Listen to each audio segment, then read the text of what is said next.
We're just going to let a few people file in.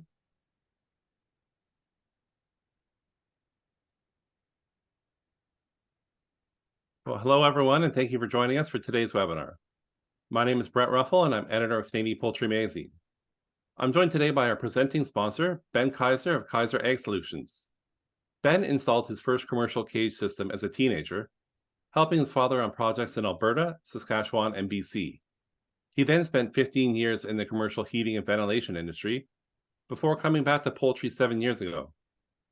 He is now the general manager of Kaiser Ag, where he works on finding, designing, and constructing solutions for chicken farmers. Today, Ben will be discussing KaisAir, a new air purification arm of Kaiser Ag Solutions. Ben and his team have been collaborating with partners on a few initiatives to both help minimize the risk of pathogens entering barns, as well as to help treat surfaces and air inside of barns. He's here today to talk about some of those efforts. Before I turn it over, a few housekeeping items. This webinar is being recorded and will be made available to all attendees and registrants about 24 hours after our live broadcast. If you have any questions throughout the presentation, please type them into the Q&A tab found on the bottom of the panel. Without further ado, I'll turn it over to Ben. Good morning, everybody. Thank you very much, Brett, for the introduction.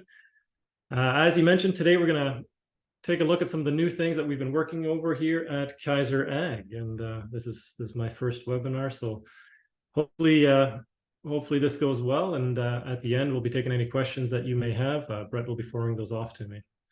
I'll start a little bit with who we are. So Kaiser Ag, we were formed in 2016 as a company. My father, Martin Kaiser, he made this together with his 4 sons, so me and my 3 brothers, and it was really as an effort to kind of put together a complete comprehensive package mostly for his clients that were within the commercial egg laying industry, primarily in Western Canada, but also in the Maritimes, Quebec and Ontario. The idea was at the time that a lot of his clients were just looking for more of a one-stop shop, if you will. The example that I give to most people is that, similar to when you build a house, you're not necessarily looking for the painter, the plumber, the electrician, everybody separately, but rather you're going to hire a general contractor who's going to put all of those things together, and that was the idea. So when I joined, I really brought kind of my experience within the commercial heating, ventilation, and refrigeration world into the Kaiser Ag group. And then you had what my father had with experience on cages, on poultry housing, and my experience with the ventilation and with controls, and make that whole package. So at the time, I was down in Airdrie, down just a small little city outside of Calgary. Me and my business partner at the time, Jody Funk, we built a company that was primarily focusing on commercial ventilation. So we had clients like McDonald's, Fortis. We did pretty much all of the city of Airdrie's buildings, things along anything mechanical. So things along the lines of boilers and walk-in coolers, air chillers, rooftop air handling units. And then as time progressed, we became the biggest company in that area at the time that specialized in that. And we started doing work for some OEMs as well, where we would then do warranty work, do initial setups and fire-ups, things like boilers. One of the brands, as an example, would be Lochinvar Boilers, based out of the US, out of Tennessee. And we really tried to kind of combine that experience that I had with Martin's experience. So Martin had been selling poultry housing equipment across Western Canada and then out in the Maritimes from a German manufactured brand for a number of years. And then putting those two together. And then since that, we've actually put an entire team behind us. So now we have designers and engineers in-house. We have installation team. We have some refrigeration technicians. We have a number of people kind of as a team to be able to take care of our clients in really in any regard when it comes to the poultry housing and poultry world. Ventilation, controls, cages, nests, kind of the works. But today's talk and what we want to spend some time on then is really HPAI. That's been on the mind of most of us for the last couple of months. In particular here in Alberta now, we've had a number of outbreaks, and as we are in the middle of that migratory flight path, we we're really starting to see more and more of those issues coming to light. It's an issue that our industry is very much struggling with. It's something that is affecting everybody that we know. And this industry, as most of you are aware that are involved in it, it's a very niche industry. It's a very tight-knit industry. Some people would say it's a lot of just family farms and families that are involved in this. And when we had friends of ours and clients of ours get hit by HPAI, when we had people that we knew being affected by these pathogens, it was personal for them. Even if you're a farm manager, it's personal for you. You put your time and your effort into raising these birds. You put your energy into this project. On a commercial layer flock, those birds will be there for a year. On a broiler flock, it might only be a couple of weeks, but it's something that you've been working on for a long time. And when a pathogen like HPAI comes through, it wipes it out. It's not just a financial cost to it. It's a personal one. And we saw that effect that it had on our clients, and it was heartbreaking. These clients, because of the way the industry is, they are our friends. And when your friend goes through something like that, it's devastating for you and for them. So we started thinking, what can we do to help our friends? What can we do here at Kaiser Ag to minimize that risk? And what solutions are available out there that would help in this regard? I wanted to take a little bit of my experience in the commercial ventilation world to try to put some ideas, some concepts, and some potential solutions together. I was very familiar with HEPA filters, as I'm sure many of you are. UV lights, we've seen those in a number of different applications. Ion generators, I don't know if many of you are aware with ion generators that create ions within an airstream. And then you have chemical sprays, and of course within barns we have vaccinations and a number of biosecurity measures that we can do as well. But hydroxyls and hydroxyl radicals and generators, that was something completely new to me. It's not something that I knew much about. It was a very intriguing kind of concept and a very intriguing technology that we started to really dig into really early this year, late last year, kind of December, January, and then did more and more throughout the spring and the summer of this year. And just wanted to share some of that information with you today. Some of the findings that we've had, some of the potential solutions that we've had, some of the available products that are out there, and some of the successes that we've seen in the field as we start doing some field tests. So first of all, what are hydroxyls, or hydroxyl radicals as we sometimes call them? It's when you have one oxygen atom and one hydrogen atom. The formula for that is OH negative. And we're going to find them naturally outdoors. We're going to find them anywhere where the UV reacts with moisture in the sun. A quick plug over here. We're going to talk about them in a minute to Pyure. Pyure is a company that we started working with a little while ago. Really excited to be working with them. When we found out that they're majority Canadian owned, on top of that, it was actually doubly exciting for us.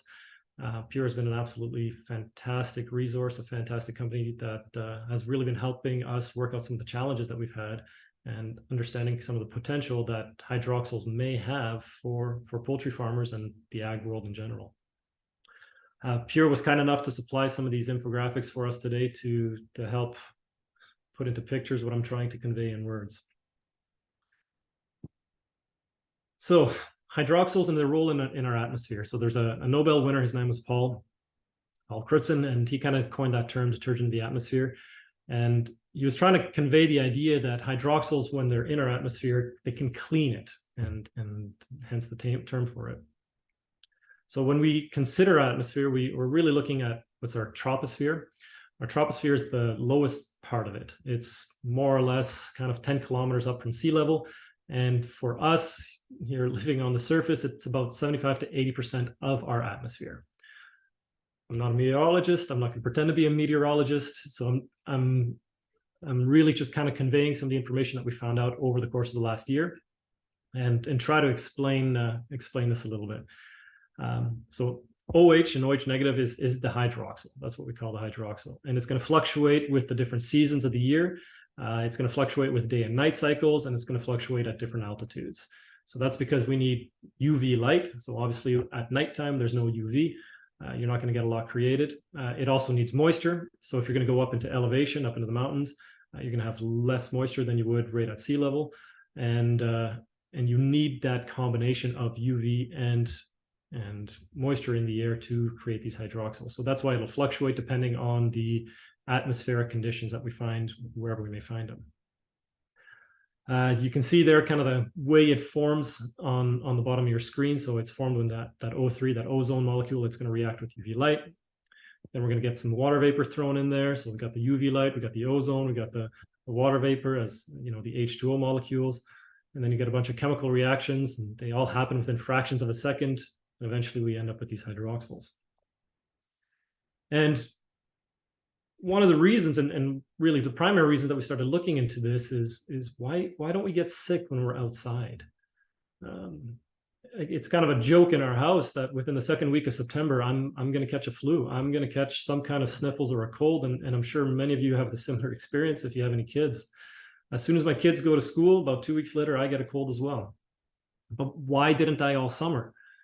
And we were around people all summer, and we were in buildings all summer. But in Alberta and really in most of Canada, we in the fall start going more and more indoors, and we don't have as much experiences outside as we do before, and we get sick. And it's because of this detergent to the atmosphere kind of situation where we intuitively know that outside air is just better than inside air. It's because of those hydroxyls. They're constantly flying around outside, and they're killing those bacteria and viruses outside. Indoors, we don't have that solar power. We don't have the power of the sun inside creating those hydroxyls. So we're recirculating air. We're moving it around and around and around. So I'm not getting that same kind of cleansing and killing power of the sun as soon as I start coming indoors. And of course, kids being in school now, they're going to be in school anywhere from 5 to 8 hours a day. They're not going outside either. And now we have pathogens flowing around them, and eventually we get sick as well. So that's why 2 weeks after school starts, I get sick. But it kind of made me think, what is it about hydroxyls, and what kind of commercial options are there that are viable, and how can we recreate really that power of the sun that we find outside? How do we recreate that in a commercially viable way for the ag world, and particularly for the poultry industry, and make it happen inside? So over the course of our research, we ended up finding a Japanese company that they were offering a residential unit, and it was purported to clean the air with hydroxyls, and that was kind of their advertisement. And we started communicating back and forth with them, and this led to a collaboration with them to come up with a viable solution for the ag market, and of course the poultry industry in particular. This company designed a really special filter media. They got some patents on this filter media, and it uses a patented blend of minerals, and they then put that onto face masks, and they found a way to combine this with face masks during the COVID outbreak.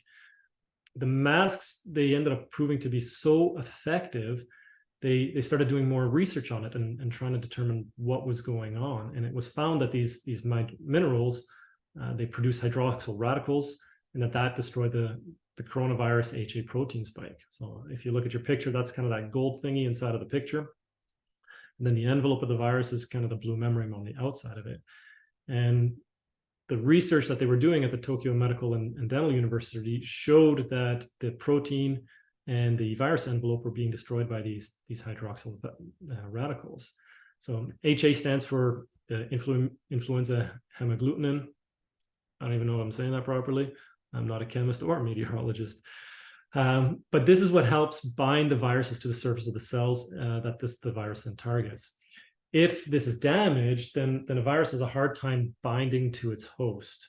And then as a result, you don't have the kind of outbreaks that we would have as opposed to when the virus can bind easily to a host. And that was the research that was found to be happening with these filters that we found out of Japan. And then they started sharing some slides and some information with us. And on the top left, you'll take a look. We then started looking at H5N1, so specifically within influenza within the poultry world. And on the top left, you see within the growing media, just basically this was the results of not using any mask at all. And then on the bottom, when we did the same kind of tests, what kind of virus growth we had within these petri dishes after using the virus kind of protection barrier filter from the Japanese. Once we start seeing these kind of results, we got incredibly interested. This may potentially be a commercially viable solution for the avian influenza outbreak that we were currently experiencing right here in Canada. Of course, we can't put a tiny little mask on every chicken in a 50,000 bird barn or a 150,000 bird barn. I can't imagine that being a reality. And we ended up having some serious concerns just with language barrier on top of that. The Japanese is not my first language, as you can imagine, and English was not their first language. And as I'm sitting down on a Saturday morning, kind of digging through this research and reading through the patents and researching hydroxyls and looking at some of the information that NASA had on their technology for creating hydroxyl generators and PCOs, I got an email that, you know, I actually at the time, and I still do, I really felt was a godsend email from a man named Roy. And Roy was from that company Pyure that I was mentioning just a minute ago. And Roy was looking for somebody to help improve their hydroxyl generating equipment within the poultry industry. He had also been reading the impact that it's been having in the poultry world and the impact that it's been having on consumers and shoppers in the US in particular. The cost of eggs was going up and cost of chicken meat was going up, and it was becoming a very, very real problem. I mean, we were killing millions of birds across the world, and Roy thought maybe their product at Pyure might be something that could minimize this issue or maybe even rectify it altogether. So Roy and I spent the next several weeks really going over their data. I poured over the information that they had in the commercial sector. Pyure has been working in the commercial world for quite a while. But to be able to have a solution that was in our own backyard and Canadian majority owned was pretty cool. To not have a language barrier to deal with was also very, very exciting. But the issue we were having is that nothing had been proven yet in a field trial. As a result, we kind of had some conversations in-house. Okay, let's continue working with the Japanese to see if there is something that we can continue doing with them while we work on a field trial with Pyure. And in both cases, we have some and had some major challenges and issues that we had to overcome that were very particular to the ag world, as many of you are aware. And I'm sure many of you have already had some thoughts of and some questions as we kind of go through here. But some of the issues that we were looking at that were particular to the ag world are multiple points of entry. So in a commercial building, you know, we have a regular office building. You got a door, people come in, come out. They're going to stay in that office mostly throughout the whole day. They're going to go from the office building. You're going to go back home, maybe stop at the grocery store, and then you're back home. We don't have multiple points of entry like we do in a barn. You know, we have an air duct or a rooftop unit on top. It's going to bring in air from one central location or maybe a couple locations. But in barns, we have doors everywhere. We have garage doors, man doors. We have windows. We have air inlets. Organic barns, they have those bird pop doors that let the birds in and out into their pastures. Like, we have holes everywhere. And it is just a multiple entry points for pathogens to potentially come in and just wreck your day. That was issue number one. Issue number two was kind of the biosecurity issues. And once again, that's different than a commercial building, because in a commercial building, you're going to stay there, as I was mentioning, but in a barn, you're often going from barn to barn. In many cases, you'll have more than one barn on the same property. Or if you don't, you'll have a vet or an egg collection guy or there's somebody coming to collect the birds going from farm to farm. We have all kinds of people going in and out of that barn multiple times a day that could have been at another location. So the biosecurity issues that we have with the flow of people was a concern, something that we had to consider. And then we had the biosecurity kind of issues that we had with equipment. The one that always comes to mind for me is the manure wagon at the back of the barn. As in a commercial cage system, you might have a manure wagon that dumps out into a field and then works its way back into the barn. Well, now it's a biosecurity potential issue that we have with that. Or if there's a feed wagon that comes in and it just drove through a driveway that had a bunch of geese fly over it a minute ago. Now that we got biosecurity issues with a bunch of goose poop on your wheels. It's a challenge and something that we were really very acutely aware of that is very unique to the ag world. And then on top of that, we have pests, any kind of mice and bugs. I know any of you farmers and managers out there, I'm not talking about your barn. Your barn definitely doesn't have any mice and bugs. So other people's barns we're talking about, just potentially other people's barns. But you get a mouse in there with E. coli or something with salmonella, and it's a bad day for you. And broiler barns are a little bit different in that we can wash them down every couple of weeks, but in a layer barn, those birds are in there for a year. If we have a split barn in a layer barn, then you have birds in there really all the time. So it's a real challenge to make sure that we keep those pests out and really minimize the risk of any pathogens coming in through them. And that's something very unique to the ag world that we don't have in the commercial world, and a lot of those commercial solutions didn't take into account. But the biggest challenge of all for me in particular had to do with something different, because all of these we can handle with proper protocols in place. But the biggest issue we had was air velocity. Air velocity and the air exchange rate. So in a commercial building, or in a residential building, I'm going to get an air exchange maybe once every 20 minutes. So this is going to allow air to go from a duct, circulate round and round and round in that building a number of times. I can filter that air. I can do all kinds of things with that air. It's going to come from a duct, from a central location. It's going to go right back through a return air grill of some kind, and then it's going to go back through that ducting. But a barn can have an entire volume of air exchanged every 45 seconds if we're using a tunnel ventilated system. How do I treat the air that's going to be exhausted in 45 seconds? And the volume of it, right? If I'm 350 feet long, 15 feet tall, that's a lot of volume. That's hundreds of thousands of cubic feet that I need to move out in seconds. So how do I give the hydroxyls enough time to do their work? How do I give any cleaning agent enough time to do its work when I'm exhausting the air that quickly? And then how do I find the solution that's actually commercially viable? You know, I can throw enough money at any kind of problem and find a solution for it, you know, but you don't want to kill a fly with a bazooka. You don't want to spend $5 million for a $300,000 problem. And that was kind of the biggest hurdle to overcome, is this air velocity, air exchange rate, and how to introduce hydroxyls into a space so that they have the time to do their work while also taking into the account the realities of our industry.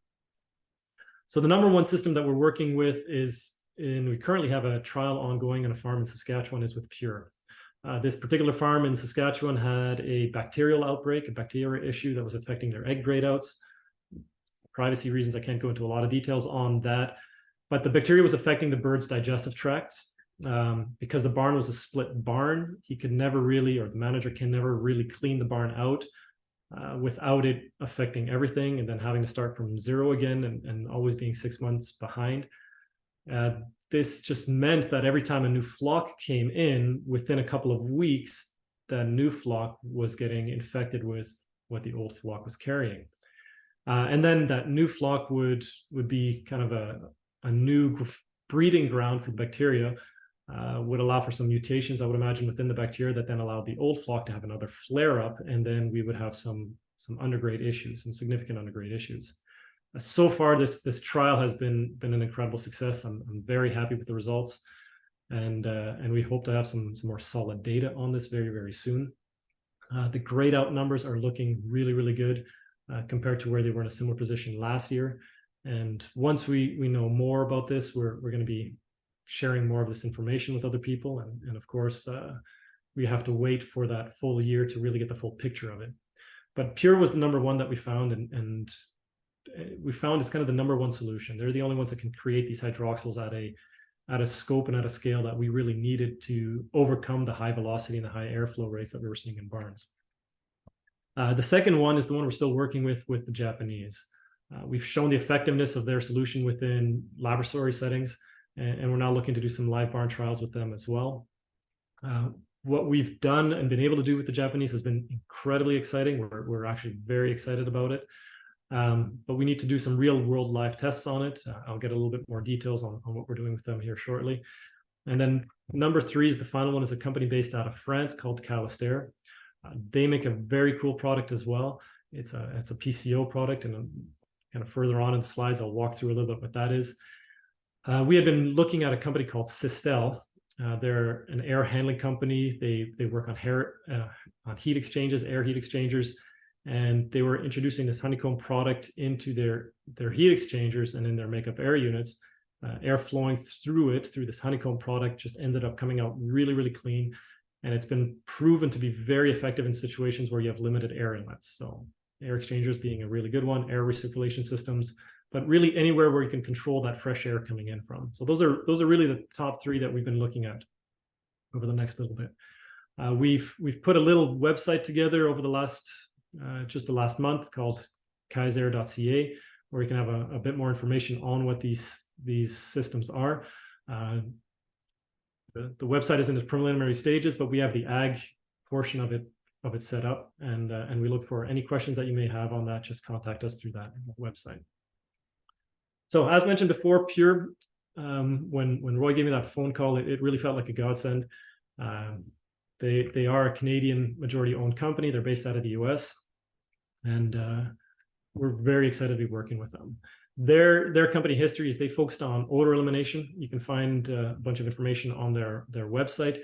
It started out as really geared towards getting rid of odor. And as they were working towards this, as far as I understand it, the company continued to grow, and they were just finding people were feeling better. And they started doing tests and found out they were producing hydroxyls into a space, and study after study just showed how incredible these air purifying units were, these odor minimizing units were. They ended up putting a bunch of patents on their UV light technology because of it. They were able to find a special wavelength that produced hydroxyls that was now really treating air and surfaces in such a way that nobody else could do. In 2020, this company then rebranded as the Pyure Company and launched their new website, pure.com. On the Canadian side of the website, there's going to be a little bit less information than if you head to the international or to the US website. If you want to look into more of the data, the scientific data behind this, you'll find it on Pyure's website. But you'll see there a lot of the information confirming what I'm talking about today, about how hydroxyls can minimize the risk of bacterial and viruses in a very safe and honestly in a very effective manner.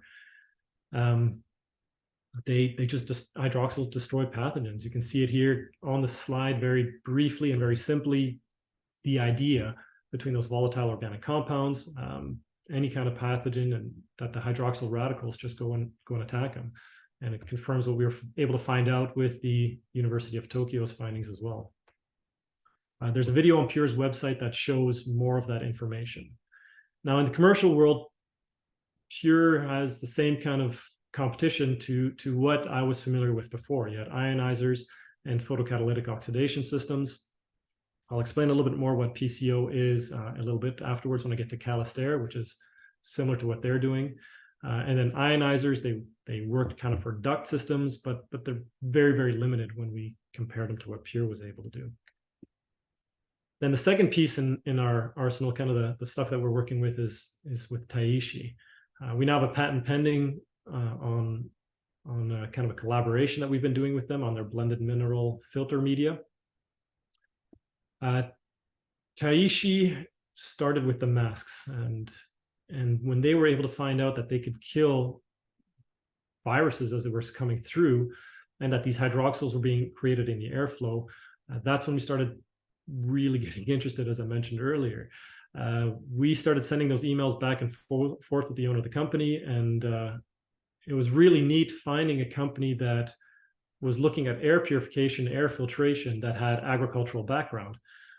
And it ended up with a visit from me and one of our engineers here at Kaiser Ag, with his name's Enzo, going to Japan this summer and having a face-to-face meeting with their owner, seeing what we could do as a kind of a joint partnership, as a collaboration between our two companies. They were very interested in our poultry housing systems, and we were, of course, very interested in their filters. So on poultry housing system, I'm going to just throw in a 2-minute shameless plug here, if you will, on that. We're the only company in Canada that has a full line of poultry housing systems that are designed right here in Canada.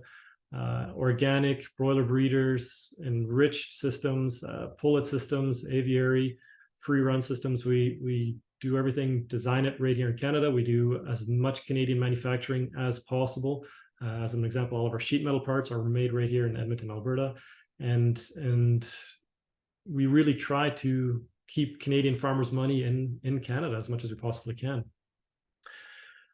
So that was kind of the two-way street, if you will, between our two companies. They were very interested in our poultry housing, and we were interested in their filtration media. They didn't understand the poultry world the way that we did, and we wanted to get more information on their filters, and that led to more and more of a collaboration between the two. And as we started blending our two ideas and kind of the ideas that they had, they used really from the commercial world, and we had to show them that this wouldn't work in the ag world, based off of the limitations and the challenges that I had mentioned previously. But we wanted to specifically design something to promote hydroxyl generation within barns. And that's now that patent that we are applying for, and we're looking to do some real world testing. Having the two teams work together was kind of really neat. So as some examples, we knew that there were some benefits to titanium dioxide. They knew there were some benefits to activated charcoal, and of course they had their whole experience with their existing blended formulas, and we've now applied for that, and we're very excited about the potential, I guess we'll put it that way. So then that leads me to number 3, which is KaisAir. I know I got to go through a lot of information, and you're probably wondering why more than just one solution, or why not just stop at the Pyure, as an example, at the Pyure company's info. And it's really because there's no two barns that are the same. As anybody involved will know, there's ventilation controls, and there's issues that are just different in every single barn. If you're going to go tunnel ventilation, chimney ventilation, sidewall ventilation, if you're going to have Maximus controller, if you're going to have a Steenen controller, if you're going to do any kind of misting system, if you're going to have air handlers of some kind, everything is different. And it's been my experience that no matter where you go, you need to have kind of an arsenal of equipment to be able to come up with a custom and a tailored solution to whatever that farm and whatever that building has. To only have one item in our arsenal was just not going to be effective enough we thought anyways, to really find a completely and a comprehensive solution for our friends and for our clients. KaisAir has a really neat website showing what their equipment does. I can't do it justice just in a few minutes here on a webinar, but this equipment really shines in the commercial world, where you can promote and push all of that air directly through a centralized duct. This slide from one of their presentations really shows how they create the hydroxyls. It's pretty neat. It literally attracts pathogens, VOCs, any kind of volatile organic compounds right to the surface of it, where then the hydroxyls, the free radicals, do the work of destroying them. And what you end up with, at an incredibly high velocity air rate, you end up with pure air just coming out of the back of it. It's very effective in where you have 100% of that air flowing through a duct. But every one of these solutions, every one of these systems, they have their advantages and they have their disadvantages. And I want to be very open with everybody and walk you through some of those. So our test barns in Saskatchewan are showing just how effective the Pyure system is. It's a workhorse of a system. We're able to get a huge amount of hydroxyls into the barn with these commercial units. No other system we know of is as effective at creating these hydroxyls at such a large volume and doing it in a way that is just so incredibly safe, and then being able to dispel those hydroxyls through a space effectively, to be able to spread them out. Really nobody comes close to what we found Pyure has been able to do. Some of the other options and kind of the neat things with the Pyure product is how scalable it is. They have multiple models available, from 120 volt plug-in models all the way up to their MVP 48 units. They have 48 UV lights that are built right into it. And then you can take multiple of those and combine them together so that you can really treat whatever the airspace is, whatever the volume of air is. You can do whatever you need based off of how fully scalable their solutions are. On top of that, then they have a control unit. And they're the only ones that I know of that have an actual proper control unit that monitors the amount of oxidants and cleaning agents, if you will, within a given space, and then will modulate the units accordingly and give you kind of that ideal level or that preset level that you're looking for. Pyure is the only one that we know that can do that. And on top of that, we also have standalone fan assist models. So what we were able then to do in the barn in Saskatchewan, where we're doing the test, is we had some of our designers design some custom adapters. We went to our, in this case, it's a chimney ventilation system. So we went to some chimney providers that we work with. In this case, it's a company out of Denmark named DAX. They make a very, very good chimney system. And with that chimney system, we made some adapters to adapt it to, in this case, what was the MVP14. Using the DAX distribution unit and mixing fan, we were then able to blow the hydroxyls and spread them really efficiently and effectively throughout a barn space in a way that I don't think we'd be able to do with other options, with other products that are out there. Some of the disadvantages, and I'll go through them fairly quickly. I see I'm already running short of time and I feel like I've barely started. Is cost. These units are expensive. In a commercial world, you're just going to need one unit. In a barn, we're probably going to need many due to that high airflow rate. Size and weight is always a consideration. In this barn, I had to carry these units up and into a tiny little hole to put them up into the rafter space. Every unit is give or take about 140 pounds when you have the fan blowers built into them. So you have to account for that weight being added to your rafters or to wherever you're going to be putting them. There's always a filter to be concerned with on those as well to make sure that the light tubes are clean and that we don't have a dust buildup on them, to make sure they're as effective and as efficient as possible.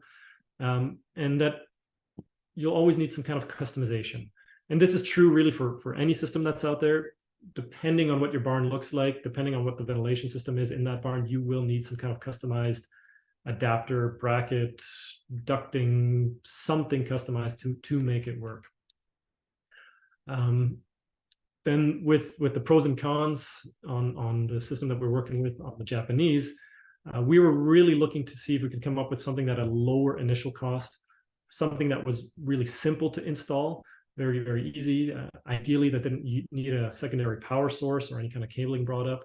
We wanted to make it simple. And the other part of it was, what do we do in low humidity situations? In the prairies, in particular in the winter, we have very dry winters out here. So as I was explaining at the beginning of the presentation, we need moisture in the air to create these hydroxyl radicals within a given space. If there's no moisture, there's no hydroxyls. And that was a very real challenge and consideration that we were looking at, that we wanted to overcome with any system that we provide out there. And that was one of the things that we were looking for with Taishi in particular. The disadvantages is we will make less hydroxyl radicals as compared to the Pyure units and not blow them out into that space. And then in this case too, you will need some kind of customized bracket to hold it onto whatever air inlet, ceiling, wall mounted, chimney fan, whatever you have, you'll need some kind of customization on that.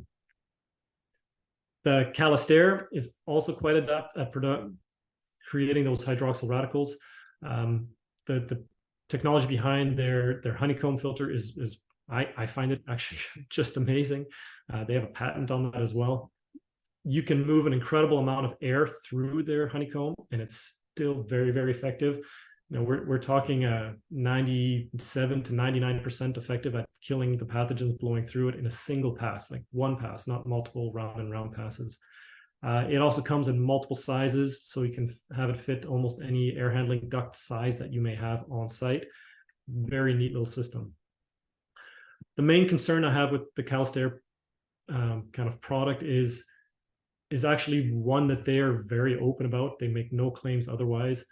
The air, the pathogens need to touch their honeycomb. When you have a PCO kind of system, that photocatalytic oxidation happens on the surface of that oxidizing media, and there's no hydroxyls being generated into a space. So you're not going to clean the surfaces of that. And in a barn setting, we would need some kind of customization to make it fit through there. And it would only treat the air that's passing through it. So when we talk about pathogens entering through the barn's top doors where the chickens go through the manure doors, the manure trough, it's not going to be very effective at getting rid of those pathogens because we're not promoting hydroxyls within a space, but it will 100% treat the air that's going through it with an effectiveness, like I said, of about 97 to 99% at some really high velocity rates.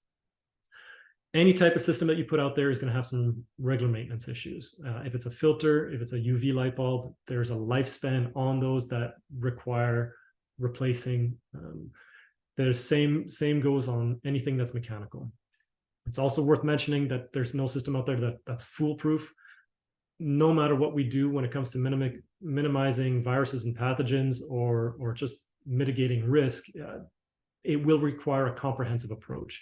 We're going to need something that encompasses the entire barn.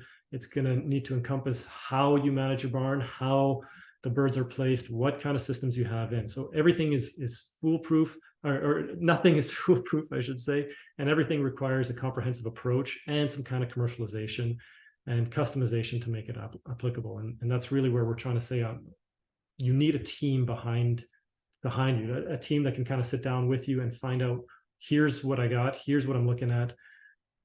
How can we make what's available out in the world work in my real life situation? No matter what, you need to have that qualified team to find you. And many of the bigger farms, you have that. You have managers in place that are, very skilled in a variety of things. But for some of the smaller farmers, you're on your own, and there's only so many hours in a day. To be able to find somebody that's behind you that can come up with a solution, look at your whole thing at a very holistic outlook, and come up with solutions that make sense for you personally. That's really what we try to do here over at Kaiser Ag. We don't want to just sell you a product. We want to really find you a solution. But the big thing here, and I'm going to go through, is the finances. Every barn, you're going to have some different ROI calculations. I know if you're going to get an avian flu hit, if HPAI is coming through, you're going to have to wipe out your entire barn. But the costs don't only stop right at those finances. It's heartache. It's not just a matter of loss of income. There's energy and there is stress in there, and there's some very real costs that are hard to quantify.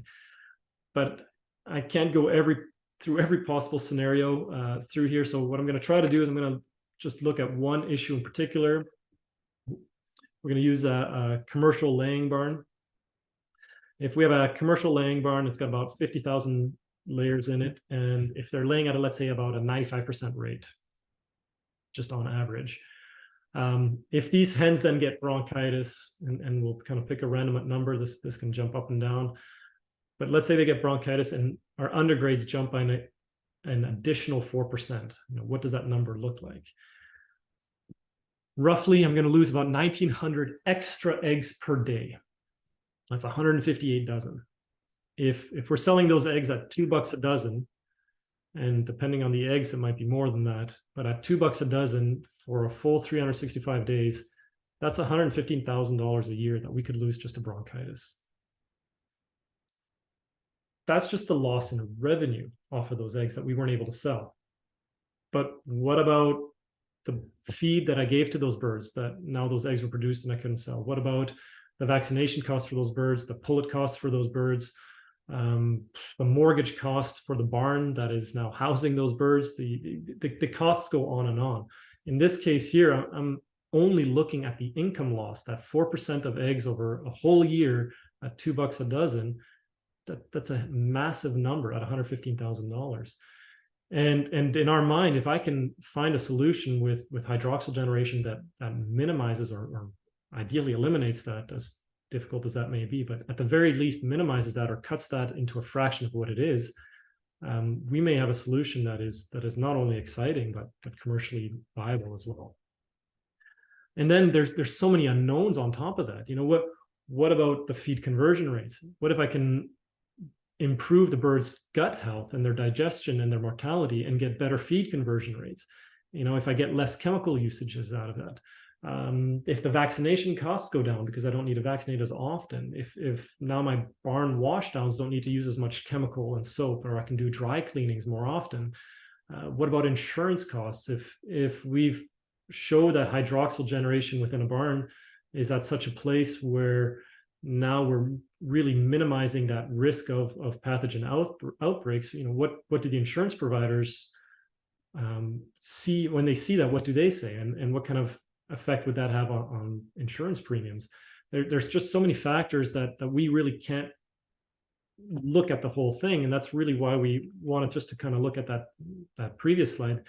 The only one that I can know for certain is income loss, and if I get a 4% undergrade and I have that kind of an income loss, that's what that number looks like. And any solution that we provide would have to take in mind that kind of, if you will, that kind of amortization rate, or that kind of loss. I know I'm kind of rushing through a few things here, but it's just kind of based on time. What we're really trying to do, and what we want to be able to provide you here is just a brief taste and a quick look at what hydroxyl generation could potentially do inside of poultry barns. I really hope that at least the preliminary information is informative, and that you see that there's a big potential with hydroxyls and hydroxyl radicals being in a barn and being able to deal with some of the issues that we have in barns. We know that they're effective in lab settings. We know that given enough time, they will destroy pathogens. We know that they are really powerful to minimize outbreak potentially, but it's going to take some trials. It's going to take some test barns to prove this to be 100% effective. Vaccines aren't 100% effective, and we treat viruses directly in those cases. And with hydroxyls, we're going to be treating something indirectly, and we know that we have to give things time and exposure for it really kind of do its work. If you have any questions, you can always email me directly. I'm more than happy to look at some of those solutions. As I mentioned before, we've got a team of people behind us here at Kaiser Ag that are very, very willing to look at your situation and what your barn is like, and try to come up with a solution to help you minimize and mitigate that risk. We're really looking to see if there's some people that would be interested in being early adopters of the technology to be able to show what the potential is here. It's also worth mentioning that currently in Canada, at least, we have what's called the PFIB program, the Poultry and Egg On-Farm Initiative. There's some grants that are there for biosecurity measures that are implemented into barns. So that also would help with implementing some of these initial costs. And then I would encourage you as well as take a look at the Pyure and the KaisAir websites and really getting more information on those particular technologies and finding some of the information that they have there. The videos in particular, I find very helpful. They do a very good job in both cases of showing what hydroxyls can do. Thank you very much for your time, and Brett, I'll pass it off to you. All right, well, thank you for that presentation, and we have a few questions that have come in. The first one is, how do you deal with air filters getting clogged? Air exchanges have typically been an issue in dealing with air restrictions. Yes, it's a very real issue in anything where we recirculate the air. So when we're using the Pyure unit as an example, in the front of theirs, we use a coarse kind of a hog hair filter, as we call it in commercial world, that does need to be monitored. They can be just washed down. But in most barn applications, we're taking fresh air directly from outside. We're not recirculating the air, and we're not trying to filter the air that's already in the barn. There are some solutions out there that people wanted to basically put a hydroxyl generator inside a barn that would then recirculate the barn. But because of the high dust levels on it, you'd have a clogged air filter within, I'm going to say in a free run barn in the wintertime, you're going to have clogged air filter in about 10 minutes. When we're dealing with fresh air from outside, there's less of a dust issue, but it is still something to consider, and it's still part of those maintenance considerations that we have to look at, certainly. And another one, so have you looked into the quantity of hydroxyls that is needed to affect the HPAI virus? Since they are naturally available and they don't kill the virus outside, I'm guessing they need to be concentrated to work. Correct. So that's a very kind of astute observation. Yeah, we do have to create a fairly elevated levels of them. There are some restrictions that we have to watch out for, and what kind of what those environmental conditions are within a barn, which is why we have sensors and a number of different things that we monitor, everything from RH, temperature, ozone, CO2, ammonia, things along those lines. So yes, the short answer is we do have to concentrate them for them to be effective. Yes, we do have to give it some time for them to be effective. That's kind of that short answer. But using those measurements off the top of my head, I don't have what those numbers would be to know how many in a given space I would need to kind of minimize that. And a lot of those answers too, we have to keep in mind, have to do with how bad your outbreak is. If I have an outbreak in a barn where already half of my flock is infected, I can pump whatever I want into that barn. It's not going to do a lot. What we're trying to do is concentrate the hydroxyls enough into a given space to minimize the potential of those pathogens ever taking hold and taking root inside of that barn. When it first comes in, there's not a lot of it. It's going to come in a location here or there, and we want those hydroxyls to be potent enough and concentrated enough to really get at it at that point. Once we have an infection inside of a barn, it's going to be really hard to do anything. And to be honest, that's part of the challenges that we're running into in that barn in Saskatchewan. They have an existing outbreak, and we're trying to treat a barn with an existing problem. We're having some very good results, but it does take some serious concentration. It does take some other biosecurity measures that we have to make, that we implement, that we try to, as little as possible, cross-contaminate between the two barns that are literally only separated by a wall. So it's a very real issue, and it's something that we're doing as much as we can to find what that perfect ratio of hydroxyl generation to kind of barn volume is, to minimize that risk, and yet at the same time make sure that it's a commercially viable solution. Another question. So have you done a cost benefit analysis in the context of HPAI?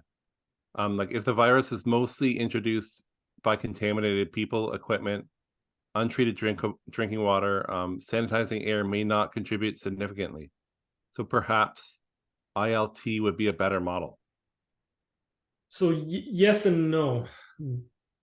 That's part of where we'd want to take a look at every project in its own light, and really do an analysis for everybody independently. You're going to have a different ROI if you have 500 chickens than if you're going to have 500,000. It's going to be a different outlook if you have existing chimney ventilation with mixing fans already built in than if you're going to have sidewall inlets and hundreds of them along the lines. It's also going to be very different in places like Georgia, let's say, versus the northern Northwest Territories. Every situation for an ROI calculation will be different. That's very much where we need to sit down with the individual managers, with the individual either project managers, farm managers, the individual owners, and for them to say, hey, these are what my costs are. This is kind of the reality. If I get hit by it, and I'm based in Michigan, this is going to be what my loss for that year is. Or if I blend that out and say I only get hit once every 5 years, this is what it costs me on average per year based off of getting hit once per 5 years.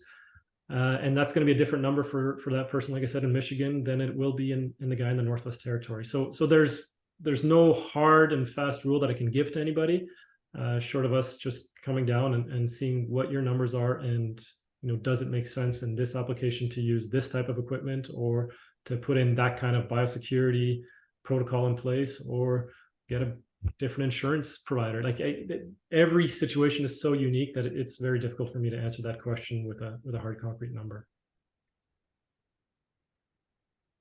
Another question. So are there any Canadian universities you're working with studying this? So yes, there are. So the universities in Japan, there's still 2 that we're working with. we've sent a number of information off to the University of Calgary. Dr. Faisal Karim has now received some funding, if you will, from the Canadian egg industry and the Canadian poultry industry to find some solutions to the HPAI outbreak and the issues that we have here. We've had a very nice talk with Dr. Karim. I think he's going to be a very good researcher for this problem. I hope they reach out to us to see if we can do some collaboration and do some real world tests with them. We also have out of the University of Saskatoon, there's a group called their VITO. We've now sent some information off to them. The challenge we have with universities is time. This is a problem that I have today. This is a problem that our friends and our clients have today. And in the university world, it just takes time for research to happen. And this is really what we're hoping is to be able to do things on two fronts at the same time, to find some people within the industry that are saying, hey, this potential is something that's exciting. Maybe this is something that we can, put into our barn. Maybe with the PFIP program, there's something that makes sense here that we can start sharing some data and looking to see what the potential is for the entire industry.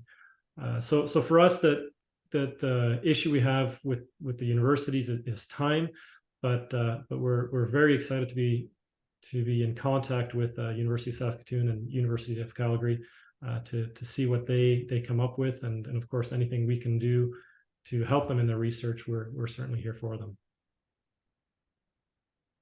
And how do hydroxyls get measured in a barn? How do we know they're there? So that's a little bit of a trade secret that Pyure has. It's part of their patents that they were able to find. There is a correlation with oxidants within the air. Some of their information is online, some of it is proprietary. I can't give too much of it away, especially not on a live broadcast. But that's something that Pyure has been able to find out that is very unique to them, and as a result, that's why we promote their product. It's a way for us to put in a proven workhorse within an enclosed space that also has that control unit behind it that measures. I'll just say it measures a level of oxidants in such a way that we can correlate the hydroxyls and know what is happening in a given space with a fair degree of accuracy. I hope that answers it enough without giving too much of Pyure's secrets away, if you will. So this is the final question for today. And if you have any further questions following the presentation, please reach out to us and we'll do our best to have it answered. So the last question is, how much would a system like this cost my barn? Once again, that's similar to kind of that ROI calculation. So if you have 5,000 birds and I put one system in, it's not the same as if I have 50,000 birds and I need to put in maybe only 3 because there's going to be economies of scale. There's going to be differences in that ventilation. So I can't give that answer off the top of my head. We're looking at what we can do to make that cost as low as possible. I guess I can say that much, but it's really based off of a case-by-case situation. We're working now with Pyure in some hatcheries as an example, where we're using some of their 120 volt plug-in models, and those are a couple $1,000s a piece. They are not expensive units at all. Once we get into the bigger commercial units, once we look into controlled units where we're measuring oxidants, once we're looking at customization, it gets more expensive from there. But once again, it's going to be a case by case. There are just too many cases for me to give a definitive answer on that. And there are certainly economies of scale just because of bird volume, barn volume, and if I have 5 units, I still only need 1 controller. If I have 1 unit, I still need that same controller. I tell people it's the same thing when we look at cages. If you're going to be putting a brand new enriched system in, or even a free run system, the taller and the longer you can make it, the cheaper it gets, because you still have the same amount of motors and gearboxes on a long system as you do on a short system. So a cost per bird, a cost per project, a cost per situation is going to be very much based off of that customized solution and off of that particular situation. All right, great. Well, just a reminder that a follow-up email will be sent within 24 hours. That will hold a recording of the webinar as well as an email address for any feedback or questions. Thanks a lot for tuning into today's webinar, and don't forget to visit canadianpoultrymag.com/webinars to view all of our recorded webinars and to register for upcoming ones. Thanks a lot and have a Thank you great very day, much. everyone. Oh, no.